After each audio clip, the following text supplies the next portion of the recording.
le sycomore était un arbre tellement petit que normalement si Zaché était dessus, le maître ne pourrait pas le voir. Mais c'est réellement sur cet arbre-là, symbole d'humilité, symbole d'abaissement, que Jésus perçoit Zaché et dit à Zaché, descends. Descends vite, car aujourd'hui, il me faut entrer chez toi. Et lorsque le maître entre dans la maison de Zaché, la Bible ne déclare pas que le maître a fait un discours. Il n'a pas prêché Jésus. Il n'a pas fait de théologie Jésus. Mais sa sainte présence a convaincu le cœur de Zaché, à tel point que Zaché a dit, Seigneur Jésus, si j'ai volé, non, je vais rendre tout ce que j'ai volé aux gens. Amen.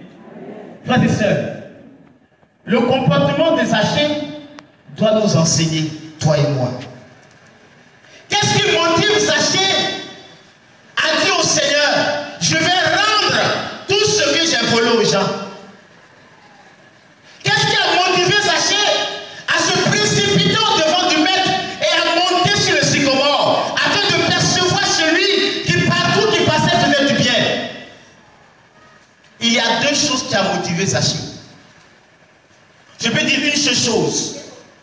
Mais cette chose qui a motivé Zaché, qui n'est rien d'autre que l'abandon, a une racine. Zaché voulait changer. Il voulait que sa vie connaisse une bénédiction nouvelle. Mais il fallait quelque chose, frères et sœurs. Pour que Zaché se laisse conduire par le Seigneur, pour que Zaché puisse avoir le courage de laisser tomber tout ce qu'il a, d'accepter d'être humble, il lui fallait quelque chose. Dis attention, quelque chose. Il fallait que Zaché, frères et sœurs, ait la révélation de ce que Jésus était pour sa personne. Il fallait que Zaché ait la révélation.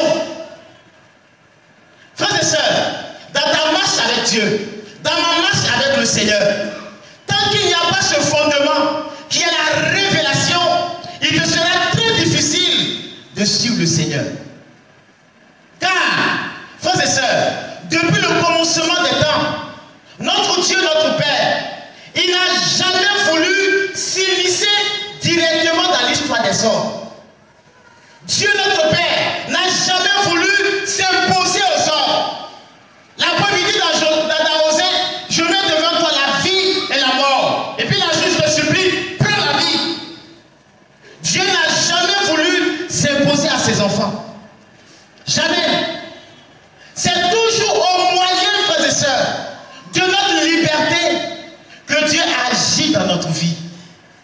C'est au moyen du principe de la liberté humaine que Dieu agit dans notre vie. C'est au moyen de notre capacité à coopérer avec lui, à ouvrir notre cœur, à ouvrir nos pensées. C'est par le moyen, par le principe de la coopération, de l'abandon, de la soumission à lui, que Dieu entre dans notre vie. Il est écrit dans Hébreux 1, le verset 1 au verset 2. Il dit, Dieu notre Père, après avoir parlé aux hommes par plusieurs facettes, par plusieurs moyens, par plusieurs angles, dans les temps qu'il fait les derniers, nous a parlé au travers de son Fils. Dieu utilise toujours des personnes pour entrer dans l'histoire des hommes. Dieu passe toujours par notre liberté, par notre capacité à nous abandonner à lui, par notre capacité à coopérer avec lui pour entrer dans l'histoire des hommes. C'est pourquoi le jour où Jésus-Christ entre à Jérusalem et que les foules se levèrent, l'acclamant, le célébrant, louant la bonté de Dieu au travers de lui, et que les maîtres ont dit, mais Jésus dit à des gens de se taire. Le maître les répond en disant, si ceux-ci refusent de me louer, ce sont des pierres qui vont me louer. Parce que simplement, Dieu ne force personne pour le louer. C'est au travers de notre liberté que Dieu agit. Alléluia. Alléluia. Alléluia. Frères et sœurs, Dieu n'agit jamais, Dieu ne viendra jamais comme un voleur forcer ta porte. Il va agir au travers de ta liberté. Il va agir au travers de ta liberté. Mais pour que, frère, tu puisses laisser ta liberté être sous le couvert de la puissance de Dieu, il faut que tu aies ce qu'on appelle la révélation.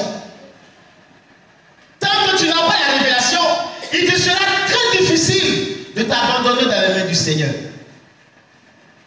C'est vrai, on a dit Zaché a couru 6 points. Mais avant que Zaché ne se lève, avant que Zaché ne parte devant Jésus, il fallait qu'il ait dans le cœur et dans l'âme la révélation de qui était devant lui, la certitude de savoir qui est Jésus pour lui. Qu'est-ce que Jésus peut faire pour lui? Qu'est-ce que Jésus est capable d'opérer pour lui? Sans révélation, frères et sœurs, il nous est très impossible de nous abandonner dans les mains du Seigneur. Il est dit dans Philippiens 3, le verset 7 à 8, Paul dit ceci. Il dit, tout ce qui avait pour moi de la valeur, tout ce qui avait pour moi était précieux. Je considère cela comme de la boue à cause de la connaissance que j'ai de Jésus. Donc pour Paul, rien de la valeur, sinon que la révélation qu'il a avec Jésus. Donc sans vraie révélation, il te sera très difficile de t'abandonner dans les mains du Seigneur. Et c'est le même comportement, c'est la même attitude, la même inspiration qui a animé le cœur de Bartimée. Lorsque Jésus est entré à Jéricho, Bartimée s'est levé à crier de Jésus. Mais il n'a pas crié que je suis entré, frère. Il s'est levé à crier parce qu'il avait la certitude que cet homme qui passe, que cet homme qui arrive au milieu de cette foule avait la capacité, avait le pouvoir, avait l'autorité, avait sur la gloire de Dieu pour l'exaucer et le communiquer ce Dieu a besoin pour que sa vie change. Elle n'était que Bartimée était aveugle.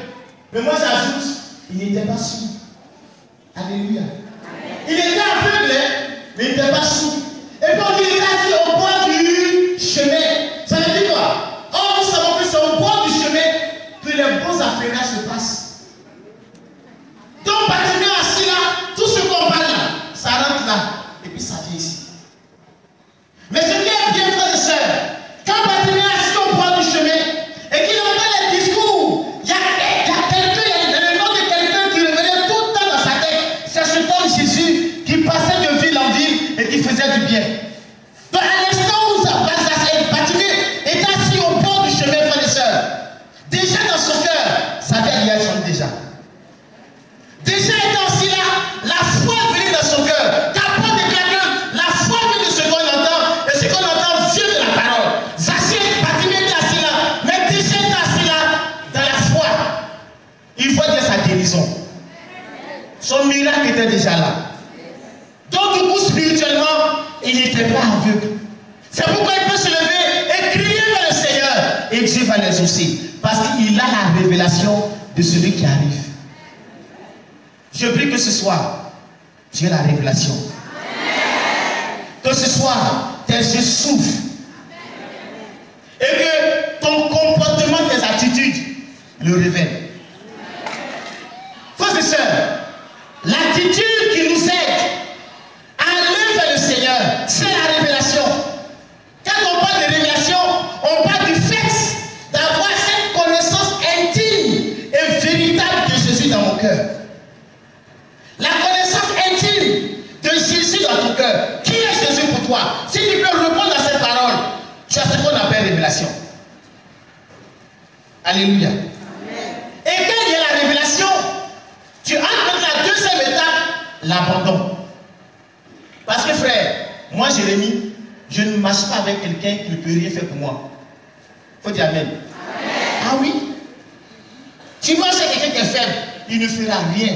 Moi je marche avec le Dieu vivant. Amen. Je marche avec le Dieu des armées. Amen. Le Dieu lorsqu'il se lève, tout s'apaise. Frère, c'est cela qu'on appelle la révélation. Tant que tu n'as pas la révélation, tu ne pourras pas t'abandonner dans les mains du Seigneur. Je suis toisolé. Je suis toisolé. Je suis désolé. Tant que tu n'as pas de révélation, tant que tu n'as pas une connaissance intime de cet homme qui est devant toi, de cet homme qu'on appelle Jésus, de cet homme qui est mort pour toi la croix, frère, c'est zéro. Parce que tout part de la révélation. La qualité de ta foi, la qualité de ta marche